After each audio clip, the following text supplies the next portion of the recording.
Bonjour à toutes et tous, vous écoutez First Print, votre podcast comics préféré pour une nouvelle émission de notre format Front Page, qui est notre revue d'actualité spécialisée sur le monde des comics et de leurs adaptations. Nous revenons 3 fois par mois pour vous faire le débrief de tout ce qu'il se passe d'intéressant dans le monde de la bande dessinée américaine et de ce qui en découle. Et bien entendu, je ne serai pas tout seul dans ce podcast puisque l'ami Corentin est avec moi. Front Page.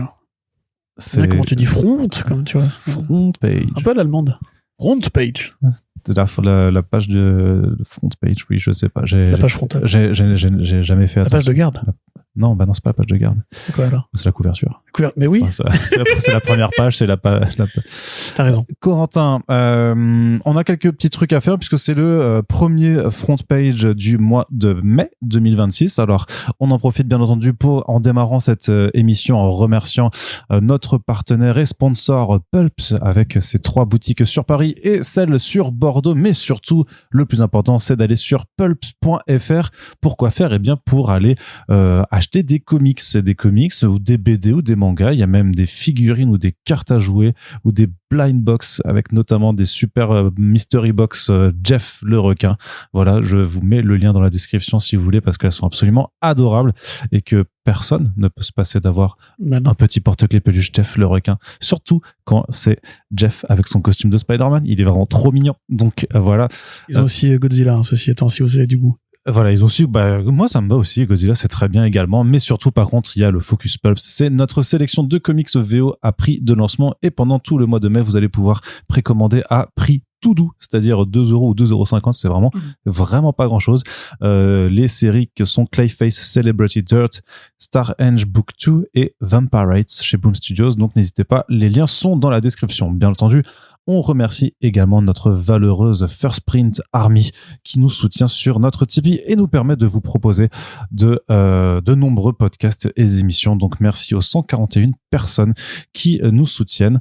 Et on rappelle que en chaque début de mois, vous pouvez venir agrandir les rangs de la First Print Army puisque notre objectif actuellement, c'est toujours d'atteindre les 150 larrons. Donc n'hésitez pas à venir apporter votre soutien. Ou le million d'euros.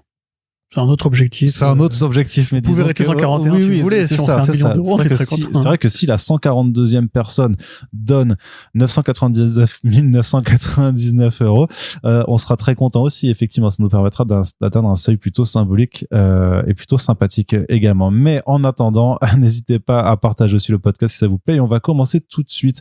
Corentin, j'avais envie simplement de faire un petit big up à nos amis de la galerie Acheter de l'art dont on parle souvent des expositions, notamment parce qu'il expose beaucoup les auteurs et les autrices du label 619. Il y a une exposition Asphalte Sauvage, l'album de Anne Masse qui est actuellement en cours là jusqu'au 16 mai dans la galerie parisienne, donc n'hésitez pas à aller y faire un tour. Anne qu'on a reçu tout récemment dans le podcast, mais sachez que si vous allez sur leur site internet, il y a aussi d'autres expositions et notamment à la galerie bordelaise, ils ont quand même exposé plusieurs planches de André Lima Aruro et notamment des planches de Sacrifice.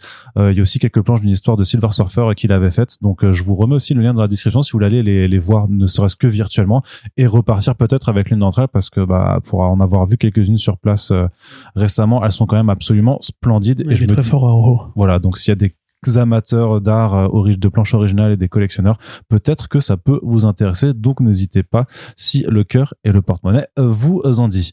Du côté sinon des projets en financement participatif, Corentin, chez Comics Initiative, on a attaqué l'ultime campagne pour Love and Rockets. Je me rappelle encore il y a quelques années quand on parlait des campagnes pour les tout premiers tomes, on se demandait si ça allait pouvoir aller jusqu'au bout. Et bien ils ont réussi leur pari. Tout à fait, ouais. Il aura fallu que 4 ans finalement, donc c'est relativement court compte tenu de la quantité d'albums que ça représente. Parce que Love and Rockets, c'est encore en cours de publication. Oui et non, il y a techniquement encore... oui. Voilà. C'est la fin de la publication en fait de la série originale, on va dire.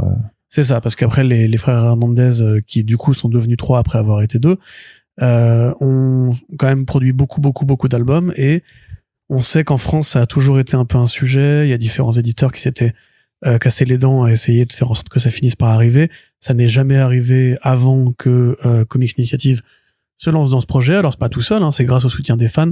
C'est pour ça qu'ils ont encore besoin d'un ultime effort pour que ce qui reste à débloquer soit débloqué.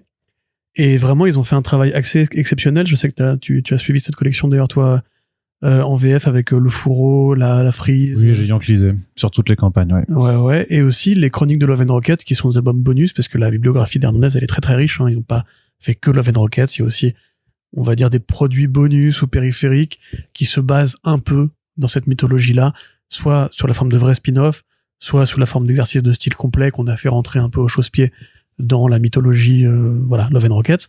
Là, en plus, on a les carnets de croquis. Alors, je pense qu'ils sont déjà épuisés parce que c'était 250 par exemplaire. Mais les fans avaient réclamé justement les carnets de croquis de Gilbert et Jaime Hernandez. Alors, ils sont donc les deux créateurs originaux. Ils sont pas encore épuisés, hein, parce qu'ils étaient limités effectivement à 250 exemplaires peut-être, mais en tout cas là à l'heure actuelle, il y en a encore puisqu'ils sont pas. Alors ils ont dépassé l'objectif financier, mais en termes de nombre de contributeurs, on est à 109, donc il en reste encore une centaine facilement, quoi. Et c'est du 400 pages grand format en l'occurrence, donc c'est plus grand que les albums traditionnels de Love and Rockets. On l'a déjà dit, on peut le redire, Love and Rockets, c'est l'un des chefs-d'œuvre du marché indépendant aux États-Unis. Ce qu'on appelle le marché indépendant au départ, c'est quoi? C'est l'œuvre de Robert Crumb et de tous les artistes du mouvement underground qui justement étaient publiés sans l'accord du Comics Code Authority dans des réseaux de boutiques très particuliers, des enseignes de contre-culture, etc. Et dans les années 70-80 est arrivé, dans un second temps, ce qu'on a appelé le mouvement des comics alternatifs, qui était également contre-culturel, mais beaucoup moins provocateur, beaucoup moins sexe aussi, quoique c'est très présent dans l'œuvre d'Hernandez en l'occurrence, mais c'est vrai que c'est une vraie parabole sur l'existentialisme, le surréalisme, et j'oublie le nom, le réalisme magique, qui est une sorte de genre littéraire qui vient d'Amérique du Sud beaucoup, particulièrement pour la partie qui se passe sur Palomar, qui interroge un petit peu le rapport au quotidien et à cette espèce de littérature plus vraie que nature, tellement vraie, tellement maximale qu'elle paraît fantastique, entre guillemets. Et donc ça, c'est un truc qui est très bien mis en image dans Love and Rockets pour la partie passée. Et pour la partie présent, on suit, donc là c'est plus contre-culturel, le quotidien d'un petit groupe de personnages apparentés LGBT+, pour la plupart, sur la scène punk et la scène musicale surtout de la Californie latino. C'est hyper bien, c'est de la très très grande BD, c'est comique, c'est absurde, c'est surréaliste, c'est touchant, c'est très très bien dessiné, il y a une science du découpage qui est exceptionnelle, ça a influencé des générations d'artistes, même Gisèle Lagacé, hein, par exemple, dont on vous avait parlé pour Ménage à Trois, revendique volontairement sa filiation avec Love and Rockets, et c'est pour ça que c'est aussi un projet qui est édité chez Comics Initiative. C'est vraiment un très très gros pari qu'ils viennent de remporter. On s'en rend pas compte pour nous autres lecteurs modernes, mais dites-vous bien qu'il y a des gens qui attendent depuis plus de 20 ans une vraie édition complète en VF de cette série. Et ça n'a jamais pu être le cas jusqu'ici. Comme quoi, ça prouve bien que rien n'est impubliable, qu'il faut juste qu'il y ait suffisamment de gens qui soient intéressés et qui soient prêts à soutenir sur le temps long. Moi, franchement, ça me fait un peu rêver. Je pense que je vais finir par me choper l'intégrale. J'ai 2 tomes à la maison. Parce que bon, je les ai déjà lus pour la plupart. Plus que 15 autres. Oui, 13 plus les 4 Love Chroniques et tout ce qu'ils avaient fait à côté. Mais franchement, gros boulot. Bravo l'équipe, bravo Michael. Et honnêtement, je le sais que je vous dis ça, sans doute que vous n'allez pas le faire, mais laissez-vous tenter. Soyez curieux, soyez curieuse. Oui, c'est très bien Absolute Batman. Oui, Nice House by the Lake, ça déchire. Mais il faut aussi s'intéresser à ce genre de chef-d'œuvre qui, quand on a 35 ans, 40 balais, etc., qu'on n'a pas forcément envie de lire que de la baston ou de l'horreur, ce genre de fiction-là, vraiment, ça nourrit le cerveau, l'âme, etc. Donc, allez-y, c'est un conseil, First Print. Et big up à Philippe Touboul, je crois, qui est le traducteur de la série, qui a dû s'enquiller, du coup, des milliers de pages. Avec plaisir, je pense. Non, clairement, mais ça reste néanmoins un travail et une performance assez folle, quoi. Presque envie de l'inviter pour parler de ce travail particulièrement. Je pense que ça peut être super intéressant. Mais donc voilà, le lien. Alors si tu lis les 15 tomes, on peut se faire un thématique. Mais les deux. Moi, je sais que Sipan sera super intéressé. Plat et dessert. Corentin, moi, je suis toujours plat et dessert. Allez hop. Et entrée. Et un petit café. Et un petit apéritif et un petit Dijon à la fin. De cognac. Voilà. Moi, je suis gourmand. Allez, on continue du côté de l'actualité comics. Alors bon, ça c'est pas, on n'aura pas grand chose à en dire dessus, mais le groupe Delcourt a annoncé son nouveau directeur éditorial qui prendra ses fonctions à partir du mois de septembre 2026. Il s'appelle Sébastien Gneidig et en fait, c'est quelqu'un qui est un vieux de la vieille entre guillemets puisqu'il est dans l'édition depuis des années. C'était même il y a 30 ans en fait qu'il travaillait déjà chez Delcourt, mais en tant que responsable de fabrication. Après, il est passé chez Dupuis, il est passé aux Humanoïdes Associés également. Au début des années 2000, il a repris Futuropolis, qui était en train de, je crois qu'il ne publiait plus et qui, il a relancé en fait cette maison d'édition pour pas jusqu'à aujourd'hui en fait, puisqu'il en est devenu, il en était le directeur et donc il va rejoindre Delcourt à la rentrée. Il y aura toujours Guy Delcourt au poste de président, donc j'imagine que il aura quand même des choses des comptes à rendre en tout cas des choses à décider avec lui. Mais c'est lui qui sera désormais vraiment au poste de l'ensemble et qui sera au contact des équipes de la BD, du comics et du manga. Donc voilà, pas grand chose comme dit. Je connais pas assez bien la personne vu que on est vraiment dans de la pure franco-belge et que j'ai pas tout le suivi. J'ai néanmoins 2 questions. Tu as 2 questions. Toi qui connais bien la VF. On verra, peut-être que je peux t'y répondre. Numéro 1, est-ce que ça implique une rotation de poste chez Futuro ? Ah ça je pense que oui par contre parce qu'il s'en va de chez Futuropolis donc oui j'imagine que là-bas il y aura quelqu'un qui va soit grimper en poste soit un recrutement qui sera à venir. Ouais. Est-ce que tu penses est-ce que le groupe Delcourt va basculer bien ou qu'est-ce qui motive cette nomination ?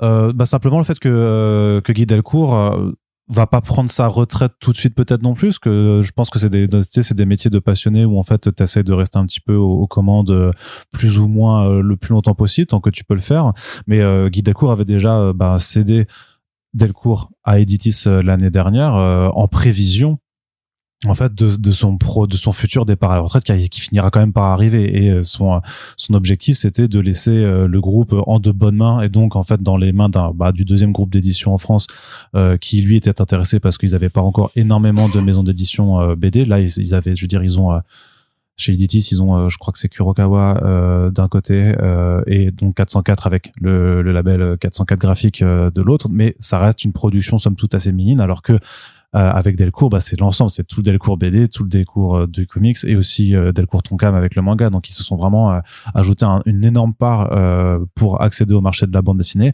Et à mon avis, là c'est dans ce même objectif, c'est-à-dire que maintenant j'ai laissé le groupe dans une structure solide qui permettra de poursuivre les activités sans moi. Et maintenant, c'est aussi sur l'opérationnel et sur la direction éditoriale. Il faut aussi quelqu'un qui soit mon futur remplaçant. Et surtout que comme ça, lui, il reste président, donc il a quand même un œil. Mais je pense qu'en termes de charge de travail, il commence à déléguer aussi l'opérationnel. Editis au sommet de la pyramide, c'est qui ? C'est Hachette. Et donc encore au-dessus ? Non, Hachette, c'est le premier, c'est le numéro 1.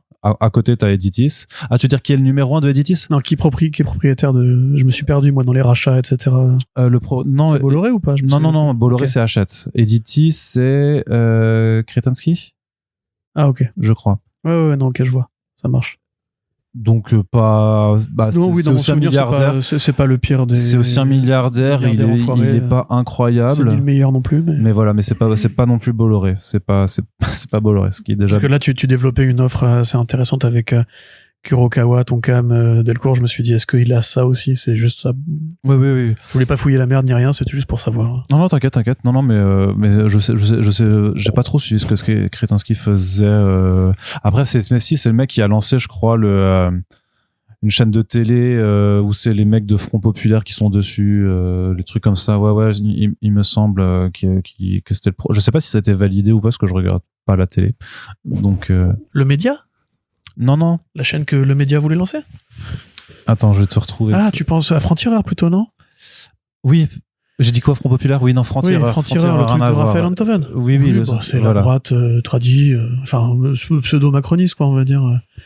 Mais ne faisons pas de politique dans ces podcasts. Non, surtout qu'il n'y a pas de politique dans la BD, et en plus, là, je suis sûr ni dans l'édition. Jamais. Ni dans la presse. Non, il n'y en a jamais eu. Il y en a jamais eu. Donc voilà. Et de toute façon, là, je suis sur un domaine sur lequel je ne maîtrise pas tout. Donc voilà. Par essence, les milliardaires, je trouve pas ça incroyable dans tous les cas, sauf Picsou et encore. Picsou, il est bien. Et même Picsou, il est pas parfait. Allez, Corentin, c'était c'est tout ce qu'on avait du côté de la VF en fait, parce qu'on a eu beaucoup d'annonces surtout de la VO depuis la dernière fois qu'on a enregistré notre front page. C'est Dynamite et Topco qui copient DC et Marvel en faisant leur propre crossover intercompagnie. Ça marchera tout aussi bien. Bah écoute, ils ont déjà au moins un client avec Vampirella et Witchblade. Ah mais moi aussi en plus donc ça fait 2. Sur le papier ça me dérange pas. C'est pas la première fois effectivement que quelqu'un l'avait remarqué dans les commentaires. Et ça fait plus de 20 ans en fait que à l'époque où Topco était quand même en bonne odeur de sainteté, j'allais dire, c'est pas exactement ça. En meilleure santé peut-être. En meilleure santé, c'était encore assez en vue puisque les années 90 ont été quand même un bon moment pour Topco. C'était un peu la deuxième boîte, bon la troisième. Ça dépend si on veut considérer que Todd McFarlane Productions c'est une boîte parce qu'ils avaient vraiment que Spawn et Sam Twitch, enfin l'univers de Spawn on va dire, alors que Topco produisait déjà plus de séries, plus de productions à côté. Néanmoins, il y avait pareil un univers principal avec 2 séries majeures qui étaient The Darkness et Witchblade notamment, et avait aussi une grosse licence paradoxalement qui était la licence Tomb Raider. Il y a eu pas mal de comics, Tomb Raider, notamment avec des très belles couvertures de Silvestri. Et à l'époque, l'idée, je crois que c'était de faire un crossover entre justement Witchblade, Vampirella et Lara Croft. Donc c'est un peu à cette occasion-là qu'elles se sont croisées. Ce qui était assez rationnel, effectivement, pour la génération des fans de jeux vidéo de cette période. Tomb Raider, c'était une héroïne sexy avec des flingues, donc ça pouvait très bien fonctionner avec les héroïnes sexy sans flingues du monde des comics. Là, on voit bien effectivement que c'est assez rigolo de voir comment le marché des indépendants, en fait, tente de se réapproprier un peu ce qui marche bien en mainstream, comme pour Dynamite, pour l'exclamation, Namite. Le Marvel Zombies de Dynamite. Oui, ou qui était fait après DC's, en fait, pour se dire, vous voulez des zombies? Oui. Avec un crossover avec tous les super, allez hop, et on sort ça du chapeau. Bien plus DC's au final, puisqu'il y a aussi même le jeu de mots avec le nom de l'édition. Tout à fait. Ouais. Et donc, dans l'idée, là, c'est la même chose. C'est-à-dire qu'ils ont vu que DC sort un numéro avec les personnages Marvel sort un numéro avec les personnages DC, c'est crossover, c'est bonne ambiance. Tout le marché est content. Faisons pareil. Et là, en l'occurrence, Topco donc va publier un numéro entre Witchblade et Vampirella qui s'appellera Witchblade/Vampirella, et Dynamite va publier un numéro avec Vampirella et Witchblade qui s'appellera Vampirella/Witchblade. Oh là là, comment ils sont trop forts. Mais c'est quand même chercher tout ça. C'est quand même des équipes créatives a priori plutôt sympas. C'est Marguerite Bennett et Laura Braga pour la partie Topco. Alors Marguerite Bennett qui a fait du Witchblade et Laura Braga pareillement, donc c'est authentique, on va dire. On a pris vraiment des 2 femmes qui savent ce qu'elles font. C'est aussi assez cool de confier un personnage quand même, enfin 2 personnages en l'occurrence, qui ont, et je vais le dire avec tout le respect du monde, vous savez que j'aime beaucoup Vampirella, j'ai beaucoup lu de comics Vampirella, Witchblade un peu moins évidemment, mais c'est quand même au départ des personnages un peu racoleurs, des héroïnes sexy, très courtes vêtues, etc. Il y a eu beaucoup de blagues sur le costume à géométrie variable de Witchblade qui change d'aspect en fonction de qui la dessine. Donc le fait d'aller prendre en plus du bon personnage, je veux dire, Braga elle est talentueuse, Marguerite Bennett aussi, ça peut te donner un truc très sympathique. Dans le camp d'en face, c'est Erika Schultz qui donc pour Dynamite, qui fait le scénario, et je ne me souviens plus de la dessinatrice ou du dessinateur malheureusement, mais voilà, dans l'idée on savait que les indépendants allaient finir par répondre au succès de Marvel DC, enfin Marvel versus DC, DC versus Marvel. Ils sont pas des versus d'ailleurs, pour la plupart c'est juste des crossovers plutôt enthousiastes et tout. L'idée ne me choque pas, on va dire. Ouais. Ce qui me surprend, c'est qu'il n'y a pas Red Sonja dans l'équation. Plutôt parce que Red Sonja est en fait un peu la vraie mascotte de Dynamite, c'est elle qui a le droit à plus de séries chaque année. Quelque part, elle aurait été tout à fait miscible avec même d'autres personnages. Je veux dire, il y a déjà eu, je crois, des crossovers entre Red Sonja et le Medieval Spawn, si je dis pas de bêtises. À moins que je confonde avec... Non, si c'est ça. Ça aurait été marrant, pareil, dans le côté un peu faisons un crossover Image Dynamite, de prendre des personnages de McFarlane, parce que lui-même s'est un peu relancé dans l'idée de d'étendre son univers. Il a refait un Batman Spawn relativement récemment. Que ça vienne de Topco, c'est un peu surprenant, mais effectivement, ça parle au même lectorat, entre guillemets. Hein. Si vous voulez des nanas un peu courtes vêtues qui cassent des gueules, écrites par des femmes en l'occurrence souvent, parce que Vampirella a souvent été, plus Red Sonja en l'occurrence, mais souvent été pilotée par des femmes par le passé. Bon, alors, c'est mignon, on va dire. C'est mignon. Dans le côté un peu, on croutonne, on veut aussi une petite part du gâteau, parce qu'on n'aura pas la grosse part du gâteau. Voilà, on prend et voilà. Et c'est Valentina Pinti qui dessinera l'autre numéro. Oui. Je crois qu'elle a fait du Thor ou du Immortal Thor. Elle était sur une publication Thor il y a quelques temps. C'est beaucoup de gens qui ont fait du Marvel dans l'équipe créative. Ouais. Donc ça, c'est du côté donc des indépendants. On a aussi une bonne nouvelle, puisque Rick Remender s'associe avec Steve Epting pour sa prochaine création. En creator owned, ça s'appelle Hammer Fist. Avec ce héros qui a un énorme point à la Hellboy, en fait, clairement. Donc, il va mettre des patates de forain à beaucoup de monde. C'est présenté comme un mélange entre Reservoir Dogs et Evil Dead. C'est-à-dire que ça démarre vraiment comme un truc de criminel. Et puis, ça vire apparemment dans l'horreur frontale, vraiment pure. Ça s'appelle The Darkness, ça aussi. C'est une réflexion qui est oui, tout à fait, effectivement, oui, c'est plus comme ça, effectivement, mais peut-être avec un côté moins, parce que The Darkness c'est quand même un super héros aussi. Je pense que là, a priori, le type est ultra antipathique, c'est un tueur à gages pourri jusqu'à la moelle, qui pense qu'à lui et tout ça, et puis d'un coup, en fait, il va devoir en fait sauver sa fille. Non, sa petite fille. Non, sa fille. Non, sa fille. Ouais, sa fille. Et on nous parle d'un certain Midi Noir, en fait, d'un événement qui s'appelle, c'est le Black Midnight, le Black Noon, qui est en fait, en gros, des ténèbres d'une autre dimension, d'un ancien monde qui viennent et qui bloquent toute la lumière du jour, et donc qui feront venir des monstres et tout ça. Et dans ce contexte-là, Mike, donc notre héros qui s'appelle Mike Denton, va vraiment devoir se frayer un chemin, casser du monstre, tuer des gens. On sait pas trop, avec son méga point pour sauver sa fille. Ça a l'air bourrin. Ouais. Ça a l'air très très bourrin. Ça fait un peu tartine quand même. Oui. T'as quand même, il porte aussi un masque avec des yeux rouges et un peu façon Rocketeer, un détournement un peu de Star-Lord un peu aussi. Oui, de Star-Lord, ouais, c'est ça. Donc, à voir, je pense que c'est marrant parce que je trouve qu'il y a une proximité même avec le Holy Roller, en fait, au final, tu vois, de dire, on va de nouveau faire un héros un peu badass, mais le côté. Rapport paternel aussi. Oui, alors ça, de toute façon. Rick Remender. Voilà, il y a une Robert relation. Kirkman, Rick Remender, Mark Millar. Voilà. Jeff Lemire, il y a une relation père-enfant, voilà, comme dans. Les hommes de 40 ans aiment parler de leur papa. Comme voilà, dans chacun de leurs bouquins. Mais c'est vrai que tu as ce côté aussi, effectivement, de. Peut-être que les gens vont être possédés ou je sais pas quoi. J'ai l'impression que ça parce qu'Evil Dead, c'est un petit peu ça aussi. Donc j'imagine que c'est pour ça qu'ils en parlent. Mais. Comment tu penses? Moi, je pensais juste au coup de la main. H, il a une tronçonneuse à la place de la patte, tu vois. Ah ouais, non, il y a aussi, bah non, parce qu'il y a ce côté horreur frontale, et puis t'as une découverture où tu le vois qu'il est en train de faire face à des hordes de gens qui ont l'air plus ou moins possédés, donc c'est pour ça, quoi. Mais Steve Epting qui revient sur des planches intérieures, quand même. C'est plus ça, l'événement, sans vouloir, enfin, ceci étant, Steve Epting, ça peut donner tout et rien. Dans Velvet, c'était exceptionnel. Dans Télépath. Ah oui, c'est vrai qu'il y avait eu ça. Avec Straczynski, c'était beaucoup moins marquant, parce que c'était en fait de l'ancrage et de la mise en couleur traditionnelle, alors que Velvet, c'était vraiment du... J'ai dit Fatal ou Velvet?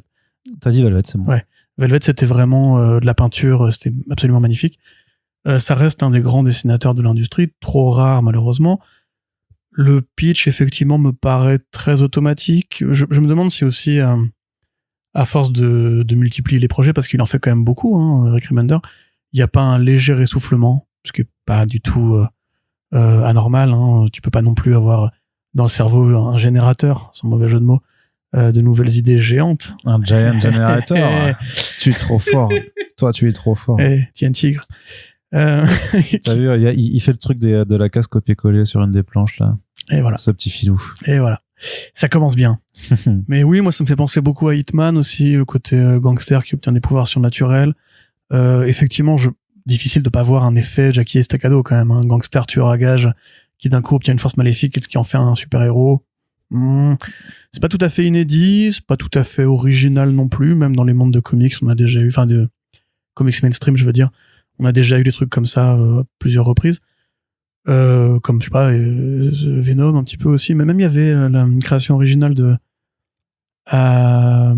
Ryan Stegman qui était chez Vanish. Bad ID. Non. Vanish, je pourrais qualifier un peu de ce truc-là aussi, mais je pensais plutôt à... Tu sais, il avait fait une sorte de catholique Venom. Oui, The Missionary. Voilà, The Missionary qui faisait pareil un petit peu... qu'est-ce qui se passe si d'un coup un personnage obtient des pouvoirs un peu méchants pour tuer des démons, et il y a un débat à l'intérieur entre c'est quoi cette créature, etc. Bon, ça fait très ricain, très 90s. moi, Rick Remender, je lui fais confiance, même pour les commandes. Tu parlais de Holy Roller, c'est pas la meilleure BD de tous les temps, mais tu la lis sans déplaisir. Ouais, c'était une bonne BD quand même. Voilà, donc moi, je suis client, et puis Epting qui fait des intérieurs, ça reste un événement. Ouais, c'est pour ça. Je pense que c'est surtout pour ça qu'on ira. Et bon, on imagine que... Tu voudrais comme tu voudrais. Exactement. Que Urban Comics est déjà sur le coup, puisque il publie littéralement tout de Rick Remender. Donc, on imagine que ça arrivera assez rapidement. Ils avaient fait Lulabi, là. Non, c'est vrai, ils ont pas fait le Lulabi. C'était sympa, ça, non? Avec Bengal, en plus, au dessin. Bien aimé, moi. Ce sont... Enfin, sauf si je confonds avec autre chose, mais je crois que c'était pas mal. Non, mais je cherchais mes mots en disant que ils se sont privés d'une tournée de dédicaces facile, puisque Bengal est en France, quoi. Mais non, peut-être bientôt quand il y aura Absolute Catwoman. Oui, c'est vrai aussi, effectivement. Mais non, c'est vrai, ils l'ont pas fait, donc en fait, non, peut-être que... après, là, il y a Steve Epting, donc je les vois quand même plutôt aller sur du Steve Epting. Ouais, mais tu vois, regarde là, avec le... je perds mes mots. Attends, qu'est-ce qu'ils ont annoncé récemment, Urban? Le comics de Dan Waters. Ah là là là là, ça veut pas, hein. Machin Pilots, Homesick Pilots. Homesick Pilots. Tu vois, maintenant qu'ils ont installé Waters, ils dégainent Homesick Pilots en un tome pour pas prendre de risques. Moi, je les verrais bien si Absolute Catwoman sort, et on sait que ce sera un succès vu les ventes d'Absolute Batman, et parce que c'est Catwoman et que tout le monde adore Catwoman. En profiter pour faire un petit coup double avec un projet comme potentiellement, ouais, potentiellement. Ça dépend en fait de combien de temps ça dure, parce que c'est présenté comme une ongoing, mais je pense pas que ce soit une ongoing en tant que tel, quoi. Ce sera pas... À mon sens, ça tiendra pas en plus de 10 numéros. Je vois mal vu le pitch, je les vois mal aller plus loin. Ah non, pour ce Hammer Fist, ça a pas de, enfin, c'est typiquement une sorte de Taken, j'ai l'impression, non? Il va péter des gueules à la fin, il va sauver sa fille. Ça fait très Holy Roller, hein, vraiment. Oui, non, clairement. Mais du côté des annonces, on a également eu du Boom Studios qui nous annonce, je vais te laisser la parole, gastronomique, de l'horreur et érotique en France. Ouais, c'est cool. Enfin, honnêtement, le pitch fait très fan de manga, fan de Dark Romance aussi. Bon, le scénario, alors moi j'ai vu le truc sortir, Marguerite Bennett, vous savez qu'elle est capable de tout comme de rien, hein. C'est plutôt une bonne scénariste de commande. C'est un peu une sorte de Ben Percy au féminin, c'est-à-dire que elle produit beaucoup, souvent pour un peu tout et tout le monde. Là, pareil, elle a été lancée sur le reboot des Power Rangers, et elle fait donc le comics Vampirella et Witchblade. Donc voilà, on sait que ça le dérange pas de faire beaucoup de produits un peu automatiques, et à côté, il lui arrive de dégainer l'une ou l'autre création originale un peu plus ambitieuse. Et puis dans l'horreur, elle se débrouille bien quand même, je trouve. Hein, tout à fait. Général. Et là, en plus, le scénario est plutôt cool. On dirait vraiment une sorte de Hannibal au pays de la Rose de Versailles, entre guillemets. C'est-à-dire que c'est l'histoire d'une Lady Charlotte, qui, je pense, est très inspirée par Charlotte Corday. Arnaud, qui est Charlotte Corday? Je ne sais pas, parce que je n'ai aucune culture. C'est la dame qui a tué Marat. C'était une aristocrate qui a assassiné l'un des 3 grands pères fondateurs de la Révolution française. Ok. Voilà. Et là, effectivement, le fait que ce soit une aristocrate qui s'appelle Charlotte et qui, a priori, est lancée sur les traces d'un cannibale qui s'appelle Tarare. Et on sait pas trop pourquoi. Ça se passe en pleine Révolution française. Elle, c'est une sorte d'espionne dont, a priori, le but est d'assassiner les ennemis de la Révolution. Elle va aussi être lesbienne et se réconcilier. Retrouver en cours de route son ancienne maîtresse Zélie, et le scénario nous promet beaucoup de sexe, beaucoup d'horreur, beaucoup de violence et beaucoup de cannibalisme. Et avec un nom comme ça part en Focus Pulps. Avec un nom comme gastronomique, en plus, tu vois très bien le côté cuisine française et cannibalisme à la Hannibal un peu, Hannibal de Brian Fuller, qui d'ailleurs il y avait pas mal de sexe aussi, il y avait une présence du sexe aussi plutôt. Moi franchement, je vois très bien le truc, effectivement, ultra noir, un peu justement comme les BD de Maria Yobet. Parce que justement, chez Boom Studios, il y a quand même toute une petite production, et sur les cannibales d'ailleurs, c'était Eat the Rich, c'était eux, je crois, aussi. C'est possible, ouais. Cette scénariste d'ailleurs, qui a fait beaucoup de trucs ensuite chez Boom, je crois qu'il y a peut-être un contrat d'exclusivité chez eux. Non, elle avait signé pour 3 créations originales, c'est ça, voilà. Mais grosso modo, voilà, Boom aime bien, notamment grâce au travail de l'éditrice Sierra Anne, mettre en avant ou bien les jeunes pousses du dessin, ou bien les jeunes pousses du scénario, du côté féminin de la force, et ils ont réussi à capter un vrai lectorat avec ça. Là, effectivement, je parle de Dark Romance parce que justement, ce côté érotisme cru et violent, on peut ne pas aimer, mais ça fait recette. Ça marche dans l'édition, etc. Là, le côté esthétique, Révolution française, on sait que c'est un truc pareil qui est facile à vendre aux États-Unis. Ils sont fascinés par cette période de l'histoire française, je sais pas pourquoi, mais voilà, Marie-Antoinette avec sa coupe de cheveux qui inspire encore aujourd'hui les défilés de mode et les émissions de Drag Race. De la même façon, voilà, le côté héroïne lesbienne et assassin cannibale. Enfin, on voit tout qui se dessine bien pour avoir un truc bien noir, bien pervers, bien esthétique, élégant, tout ce qu'on aime bien, quoi, au final. Et Bennett, effectivement, qui pourra très bien s'en sortir vu ce qu'elle est capable de produire dès que ça défouraille un peu. Franchement, moi, je suis content. J'ai été voir un peu le Instagram de la dessinatrice et c'est assez prometteur. Donc, voilà, je vous le dis. Bah, je suis plutôt chaud aussi. Surtout qu'on avait adoré, nous, l'œuvre de Yobet, de Faceless et tout le reste. Et ça ne se cache pas pareil de vouloir faire de l'horreur érotique sans se mettre de limites. Vous aviez des zigouigouis apparents, vous aviez des scènes de sexe un peu violentes parfois même. Bon, après ça c'est Yobet parce qu'elle aime bien quand ça poutre un peu. Franchement, moi je suis chaud. Hein. Non, clairement, mais tu m'as très bien vendu le projet. Je suis aussi très intéressé. Et ouais, ça va partir en focus Pulps le mois prochain. Et juste la première page, c'est l'héroïne qui se fait décapiter par la guillotine. Donc pareil, ça, le côté Charlotte Corday. Enfin, il y a vraiment un truc pareil avec la terreur. Parce que tu sais, c'est une période de l'histoire qui est assez fascinante. Dans ce qu'elle a de très glauque et tout le monde pouvait se faire tuer du jour au lendemain sur une décision du tribunal populaire. Ça peut être pareil, un truc vraiment un peu dark fantasy française, assez chouette. Je pense. Ouais, non, carrément. Donc ça sortira cet été chez Boom Studios. Et donc on va poursuivre aussi avec les annonces. Alors juste un petit mot sur The Last Driver, donc le nouveau projet de Sean Murphy, qui avait été annoncé historiquement, originalement dans ce podcast, quand on l'avait interviewé à l'époque de la sortie de son Zorro en France. Il nous avait déjà dit un peu le pitch, enfin pas le pitch, mais que c'était un peu du Escape from New York, mais avec des bagnoles. Et on avait eu donc le titre en exclu. Ce qui n'a pas empêché notre confrère Boris Kill du Hollywood Reporter de faire un article en disant ouais, c'est exclusif, machin. Alors bon, il avait quelques pages effectivement en exclusivité, mais bon, bien sûr. Bon, après, c'est pas comme s'il allait lire comicsblog.fr. Non, et c'est pas comme s'il disait des comics non plus, parce qu'il dit que c'était le retour de Sean Murphy en Creator Own depuis une douzaine d'années, alors que manifestement le type a pas capté qu'il y avait The Plot Holes, il y a 6 ans, donc bon. Mais c'est pas grave, on ne lui en veut pas non plus. Pour cela, mais bref. Si, monsieur. Attends, en plus, Tokyo Ghost, c'était il y a 12 ans. Non, mais il y avait eu d'autres choses depuis Tokyo Ghost. De toute façon, il y avait The Wake déjà aussi. The Wake aussi. The Wake, c'était il y a. Ah non, quoique, ouais. C'était il y a plus de 12 ans. The Wake, c'était 2013, je crois. Ouais, potentiellement. Ouais, donc t'avais peut-être Tokyo. Il a fait d'autres trucs. Enfin, même il a fait. Enfin, bref, peu importe. Oui. Mais qu'est-ce que je voulais dire donc The Last Driver, surtout, c'est que ça arrivera en août chez Image Comics. On en sait un peu plus sur le pitch et on a quelques pages de preview. Le pitch extrêmement libertarien sur le papier. Bah, en gros, il explique qu'il y a eu une deuxième guerre civile aux États-Unis, mais plutôt pilotée par une guerre d'idées avec les réseaux sociaux, gna gna gna.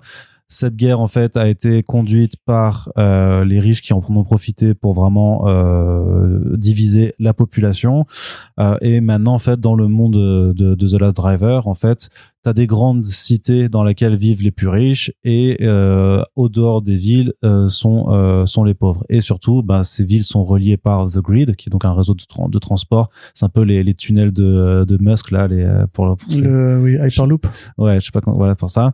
Et de facto, en fait, la voiture a été rendue obsolète grâce à ce système de transport, mais surtout, elle a été rendue illégale. Et donc, on a un pilote qui c'est le dernier pilote. Voilà, qui est le dernier pilote et qui va prendre sa bagnole dans une course pour sauver sa petite fille, mais qui va devenir au final une lutte contre le système mis en place, contre la technologie fasciste et le gouvernement. Voilà, le gouvernement. Parce qu'il explique aussi que dans le monde, lui qui est un amoureux de voiture, on le sait, il a toujours adoré dessiner les bagnoles et tout. Je t'interromps juste, non, mais juste que le projet est né de justement quand Sean Murphy était en France et que l'équipe d'Urban lui a fait visiter le circuit du Mans. Du Mans, ouais. En fait, c'est là qu'est né le projet. Je vous renvoie juste au podcast Astrolab, mis en ligne il y a peu, où cette anecdote est racontée. Il la raconte aussi au Hollywood Reporter. Et là, ce qu'il dit dans l'article du Hollywood Reporter, c'est que dans un monde où justement les vieilles voitures à l'ancienne disparaissent au profit des bagnoles électriques qui se conduisent toutes seules, il voulait un peu conduire une allégorie où comment les gens renoncent à leur liberté au profit des gouvernements qui prennent le contrôle sur leur vie. Et là, tu te dis... Alors, moi, franchement, je trouve ça génial parce que j'attends plus grand chose de l'écriture de Sean Murphy. On sait comment il écrit, on sait que c'est d'abord un scénariste visuel. Il écrit pour se faire plaisir. C'est surtout quand même le contraste avec Punk Rock Jesus quand même, quoi. Oui, alors la période punk de Sean Murphy, elle a un peu derrière lui. C'est trop bizarre, mais en même temps, quand il dit qu'ils cèdent leur truc au gouvernement, t'as effectivement, soit ça peut être vraiment ok, je suis conscient que mon gouvernement américain est liberticide de fou et fasciste, ou alors il y a ce côté aussi un peu, oui, le gouvernement, les vaccins, les impôts, les trucs comme ça. Donc tu sais pas trop sur quel spectre il est. En fait, le même pitch, tu le files à Rick Remender et tu sais que tu vas avoir une BD vraiment furieuse, antisociale et tout, et tu le files à Rick Remender et tu te dis, est-ce que c'est pas un peu une réflexion de vieux connard quand même? Mais tu te rappelles de ce que tu disais sur American Caper de Dan Houser? Je pense que ça va être un peu dans ce même registre-là aussi. Qu'est-ce que je disais sur American Caper? Ah oui. Que c'était un vieux con qui pensait avoir raison sur tout et qui avait une position suffisamment privilégiée pour se permettre de dire que les deux camps se valent. Et en fait, quand tu vois les planches de preview et que tu vois justement la double page de l'illustration de la guerre des idées, donc avec les smartphones d'un côté et les petits pictogrammes, donc d'un côté t'as les armes à feu, t'as la bagnole, et en face t'as un drapeau LGBT, et tu fais oh putain non, c'est pas vrai. Mais ceci étant, c'est ce que je voulais dire, c'est qu'en fait ce sera une belle plongée dans le cerveau de Sean Murphy, comme beaucoup de ses œuvres d'ailleurs. Le fait est que là, il se cache plus entre guillemets. C'est assez intéressant, je trouve, Sean Murphy, parce que vous savez, moi, je suis pas hostile aux gens de droite sur le papier. S'ils l'assument, s'ils le revendiquent, on peut avoir des vrais débats d'idées. Même, on peut ne pas être d'accord sur le rôle des réseaux sociaux, on ne peut pas être d'accord sur la façon dont la gauche comme la droite expriment leurs idées. Là-dessus, je suis prêt à faire ce compromis-là. En revanche, c'est dans ce qui m'avait énervé dans American Caper, c'est que actuellement, on peut pas dire que les deux camps se valent. Là, ce que je trouve rigolo, c'est que Murphy, on sait qu'il avait été flagué sur les réseaux justement. Comme tu sais, on en avait parlé à l'époque. Qu'il avait fait sa campagne sur Indiegogo. Ouais. Sur Indiegogo, qu'il avait pris un artiste de variante qui était relativement proche du mouvement Comicsgate, et qu'en fait, quand les gens venaient lui en parler, plutôt que d'essayer d'expliquer ou de faire de la pédagogie, il aimait bien se braquer, il aimait bien les faire chier. Il nous l'avait même dit, tu sais, quand on avait fait le podcast avec lui. Et même toi, quand tu l'avais interviewé, que t'avais été un peu plus brusque, il disait ouais, merci de m'être rentré dedans. Moi, j'aime bien la confrontation, j'aime bien le chaos, etc. Oui, c'est vrai, ouais. Et je pense qu'en fait, il a vraiment ce côté un peu provoque. Mais c'est de la provoque un peu. Tu vois, c'est comme quand dans toutes les interviews qu'il a données par rapport à Zorro, je te jure, j'en ai écouté 3-4. Il dit la même anecdote à chaque fois sur le fait que son avocat était juif et que par un truchement de machin, la personne qui gère les droits de Zorro était juive aussi, quand elle a le même nom de famille. Ils ont réussi, enfin, la personne a cru que c'était un membre de sa famille, etc. Et à chaque fois, il disait la même phrase. En même temps, c'est vrai qu'après la Seconde Guerre mondiale, il ne restait plus beaucoup des juifs, donc. Ah, waouh. Et tu sais qu'en fait, il est pas antisémite du tout, mais qu'il dit ça parce que il se demande si sur les réseaux, les gens vont que ça dire reste il cherche à voir si ça va trigger un petit peu des gens, alors. Et du coup, là, tu vois le pitch du projet, tu te dis, ok, donc c'est un mec qui clairement est hostile aux réseaux sociaux. Clairement, il est amoureux de la bagnole. C'est un. Même quand on l'avait interviewé, il avait un blouson de pilote, tu vois. Enfin, voilà. Il dessine pour se faire kiffer, il dessine des moteurs, il dessine des machins. The Last Driver, c'est clairement lui. Enfin, c'est clairement sa personnification, justement, du vieux mec qui se méfie des réseaux, qui se méfie de l'IA, qui se méfie de la tech, etc. Il propose sur le gouvernement. Je pense que c'est à la fois, effectivement, Trump, pas terrible, mais en même temps, moi qui aime bien le pognon, et on sait que Sean Murphy aime bien le pognon, écoutez-le en parler. Pareillement, il vous dira à quel point il réfléchit ses projets vachement en termes de business plan plutôt qu'en termes artistiques, parfois. Ça me fait chier d'être taxé 10% sur tout ce que je gagne. mais quand même, mais vraiment quand même je trouve vraiment sur cette page, les pictogrammes d'un côté, t'as un Cybertruck, t'as un fusil d'assaut, t'as des gens qui courent contre des grilles en fait, comme là, contre une grille, et puis en face, t'as le point antifasciste, t'as les ours polaires donc pour l'écologie. T'as une baleine et t'as le drapeau LGBT et t'as quand même on pourra pas avoir les deux, c'est soit les flingues soit les ours polaires. Ouais, c'est ça, enfin, mais pour moi du coup, enfin, c'est pas genre enfin, c'est trop bizarre d'opposer les trucs comme ça, genre personne devrait être pour les armes à feu plutôt que pour les ours polaires, en fait. Enfin, c'est trop weird de vouloir opposer ça comme si c'était deux trucs qui devaient vraiment fondamentalement se discuter. Bon, c'est trop chelou. Ce que je veux dire est bizarre, mais Punk Rock Jesus, en fait, c'était un heureux accident et la vérité, c'est que Sean Murphy, c'est pas un si bon scénariste que ça. Il est pas subtil pour dessous. Et je pense qu'effectivement, ouais, un peu comme Dan Houser, c'est un mec qui a pas mal de fric, qui vit dans sa petite tour d'ivoire, à regarder des vieux modèles de Ford GT en rêvant du bon vieux temps, tu vois, et qu'au final, le monde moderne, tu sais, c'est Punk Rock Jesus, c'était intéressant parce qu'il y avait un vrai propos contre la religion. Et je m'arrête juste, mais en fait, c'est vrai que le fait c'est qu'il oppose, parce qu'il y a deux drapeaux de chaque côté, et il oppose un drapeau américain mais sans les étoiles au drapeau LGBT+, quoi, tu vois. Bah, c'est l'un ou l'autre. Là aussi, c'est trop bizarre. Tu peux pas être gay patriote. T'as pas le droit, c'est interdit. Ouais, c'est trop bizarre un peu quand même. Mais le fait est que voilà, je pense que c'est un mec qui a pas de grande cause à défendre ou de grands propos de scénariste, et c'est pas grave. Sur le papier, il a plus envie d'écrire pour d'autres gens, je pense, de dessiner pour d'autres scénaristes. À mon sens, c'est pour une raison toute bête, c'est parce qu'il a pas envie de partager le pognon. On sait que ça s'était mal passé avec Rick Remender sur Tokyo Ghost, parce que justement, Murphy avait trop imposé ses idées, et quand vous regardez Tokyo Ghost, c'est équitablement, oui, bien sûr, c'est équitablement, comment dirais-je, disgracieux au niveau des métaphores. C'est-à-dire que Tokyo Ghost, c'est vraiment, vous avez le côté antisocial de Rick Remender, et un côté très rentre-dedans, très bourrin, très, très peu allégorique, en vérité, très, je t'explique tout, etc., à la Sean Murphy. Mais c'est pas grave. Enfin, c'était pas très subtil. C'est pas grave. Si, c'est grave, ça va probablement irriter beaucoup de gens. Moi, j'avoue, je suis passé au-delà de. Bah, moi, je pense que je suis plus fasciné par, en fait, la façon dont les artistes ne se rendent même pas compte de à quel point, justement, ils sont pas subtils, comme pour American Caper. Moi, ça me donnera envie de l'interroger, et au-delà de ça, c'est un peu comme American Caper, c'est que, en fait, ça me fait un peu gaulerie, parce que je suis conscient en fait aussi de la position où se trouve un auteur comme Sean Murphy, et donc en fait quelque part c'est pas que je comprends, mais j'ai presque un peu de pitié aussi, en fait, tu vois, d'avoir ce point. Ça, c'est triste par contre ce que tu dis. Pourquoi triste? Parce que Sean Murphy, il était amené à faire autre chose de sa carrière que ce truc-là, tu vois. Bah ouais, mais en même temps, je peux comprendre qu'il a certainement eu de très mauvaises expériences avec les réseaux sociaux, et qu'il s'est braqué, comme tu le dis, il s'est braqué, et que c'est pour ça aussi qu'il oppose vraiment ce genre de côté, voilà, les militants de gauche qui se battent contre l'homophobie et contre le racisme. Pour les ours polaires.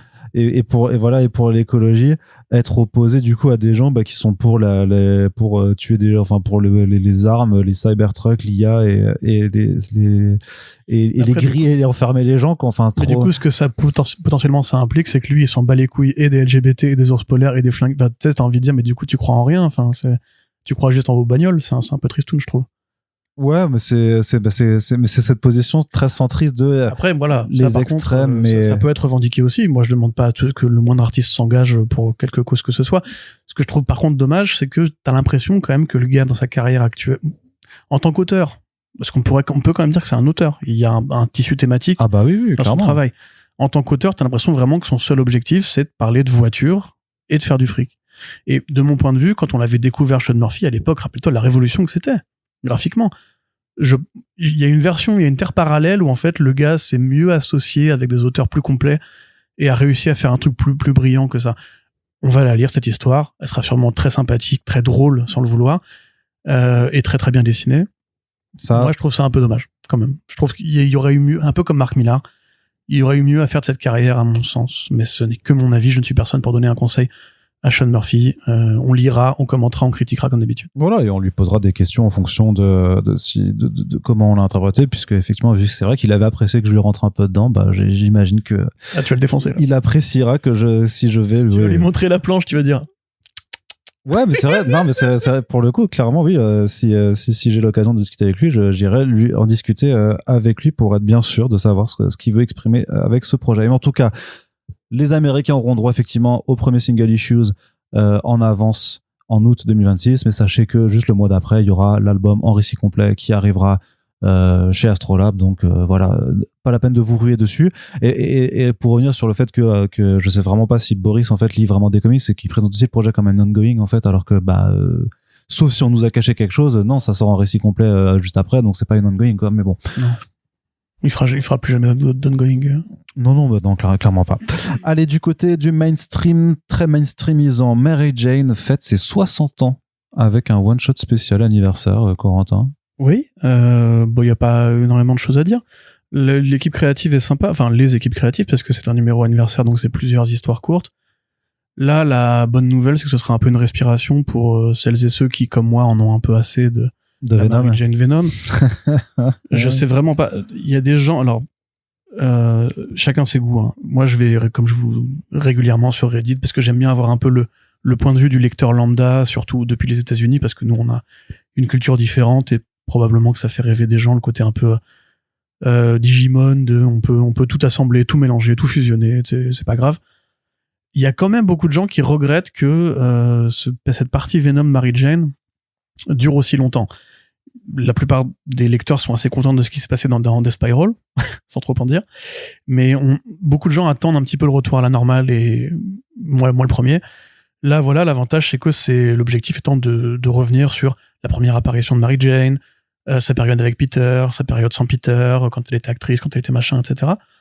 Avec Joe Michael Straczynski, donc qui pourra probablement donner une sorte de petit complément à ce qu'il avait fait pendant son volume, qui était probablement plus important pour l'évolution de la relation entre Mary et Peter. Malheureusement, Marvel est arrivé derrière et a mis un coup de baguette magique, au sens propre d'ailleurs en l'occurrence.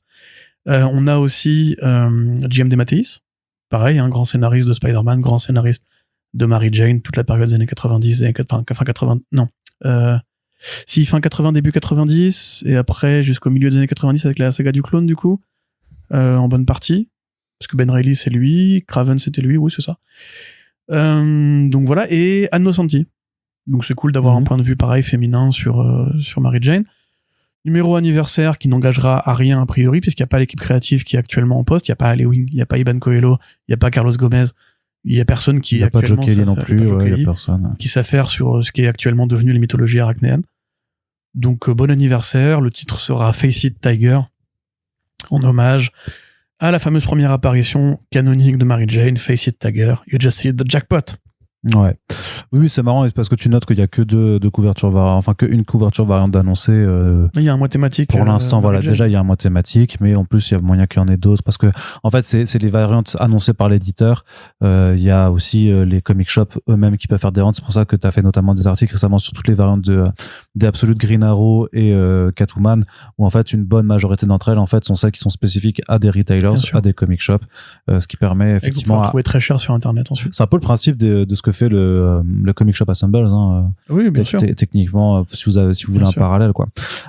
Mais pour le coup, une couverture plutôt sympa de David Nakayama, parce que d'habitude il fait quand même, il sexualise beaucoup les nanas.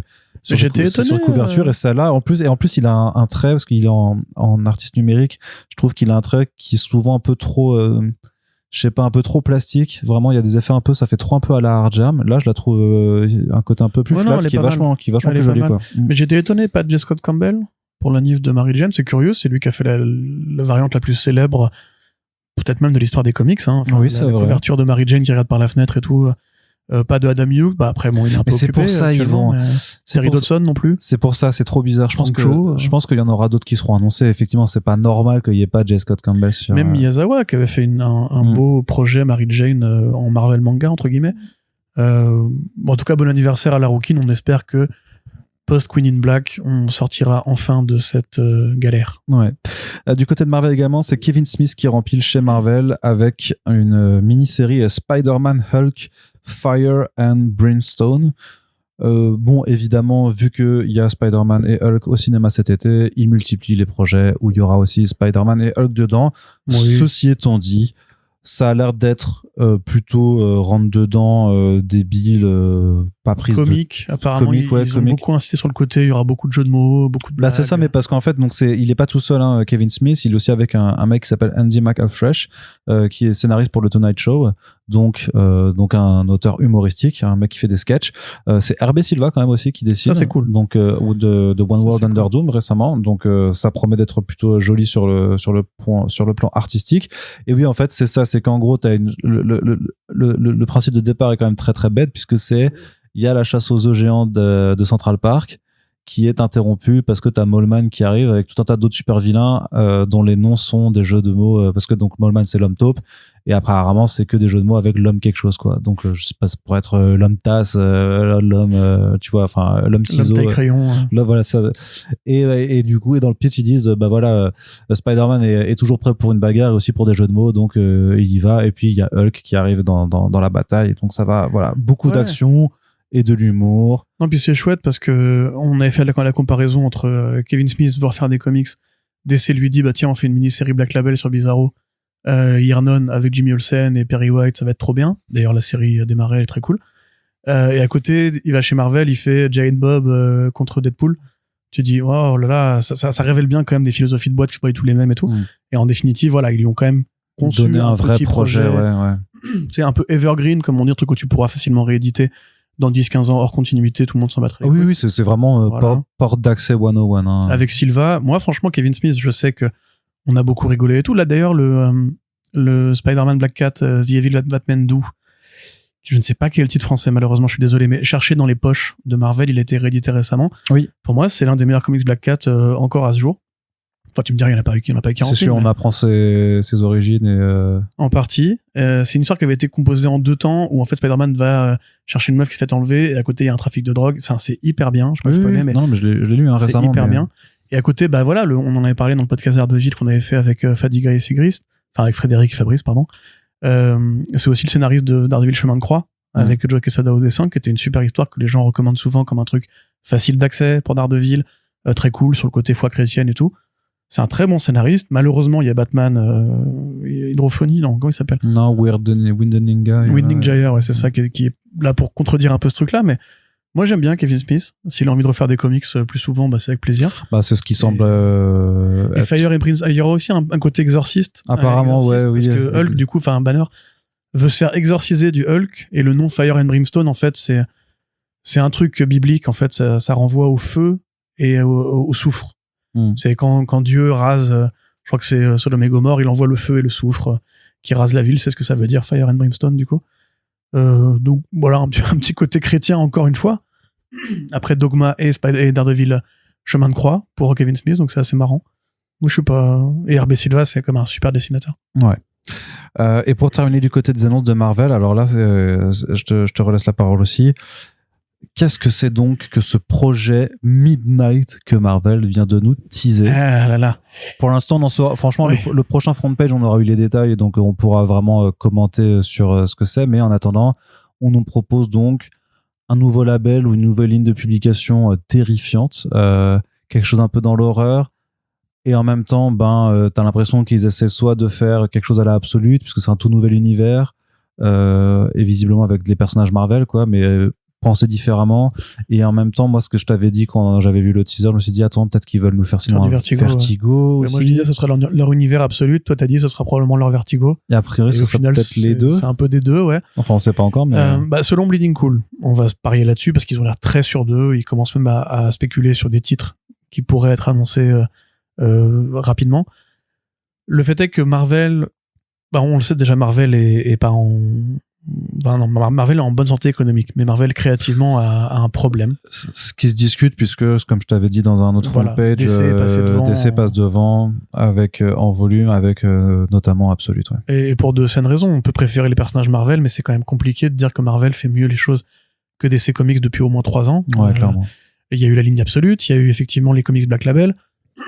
Il y a eu Vertigo, All-In, et même les équipes créatives de All-In qui sont tout à fait, ouais. All-In, effectivement, le retour de Scott Snyder a fait beaucoup de bien pour relibérer un peu la parole des scénaristes et des grosses équipes créatives. Je veux dire, Lobo, Scotty Jorge Corona, c'est super cool. Firestorm avec Jeff Lemire et tout. Enfin, il y a quand même plein de raisons d'être enthousiaste si on est fan de DC Comics depuis au moins 3 piges. Et pas que à cause d'Absolute, parce que les séries Vertigo, c'est quand même énorme que DC propose des contrats en creator owned. En tout cas, en creator, on n'a pas tous les détails, mais des contrats similaire à ce qui se fait sur le marché indépendant. Voilà, c'est super important. Et donc Marvel était un peu obligé de répondre. On se doutait bien que Marvel n'allait pas aller chercher des contrats en creator owned. C'est pas possible. c'est littéralement l'inverse de leur philosophie. Marvel, c'est la banque. Marvel, c'est le patron. Marvel, c'est le casino. Ils gagnent toujours à la fin. Ils ne feront pas des créations originales en creator owned. C'est pas possible. Ils avaient tenté, c'était quoi? C'était Icon, non? Leur label. Oui, mais ça, on sait ce que ça a donné. Ça a donné Powers, Nemesis, qui se sont barrés d'ailleurs ensuite. Les conversions derrière ont pas été extraordinaires. Ils l'ont. Ouais, c'est juste pour dire qu'ils l'avaient quand même tenté à un moment. Parce que Quesada était là, qui voulait effectivement faire plaisir à Bendis, je pense, mais ce serait une longue histoire, le coup parce qu'il y a plein d'interviews en plus qui se contredisent, l'existence du label Icon, mais c'est vrai que depuis le rachat par Disney en particulier, on a bien senti quand même qu'il y a un objectif qui n'est pas le même. Même, tu vois, les tentatives de faire des comics comme Warhammer, etc., ont été un peu abandonnées. Ils ont perdu Conan, ils ont pas récupéré une grosse licence derrière pour compenser. Donc voilà, il y a des objectifs différents en fonction des groupes et c'est bien naturel. Donc là, ils se sont dit, enfin je pense qu'ils se sont dit, comment rester concurrentiel par rapport à Absolute Batman. Absolute Batman, c'est quoi? C'est une version très horrifique du monde de Batman. Genre le Joker, c'est vraiment un monstre. En l'occurrence, Bane, c'est quasiment une créature de Akira maintenant. J'avais vu un reel passer d'un mec qui se mettait en scène en disant ah bah tiens voilà ce que c'est ce nouvel univers Absolute et tout, et puis à chaque fois il montrait des cases qui représentaient les nouvelles versions des vilains, il pète à il fait genre ah ça secours c'est ouais. ça, parce qu'effectivement ils sont tous terrifiants. Plus grand chose d'humain et tout. Oui, le Mr Freeze aussi qui est vraiment horrible voilà. quoi.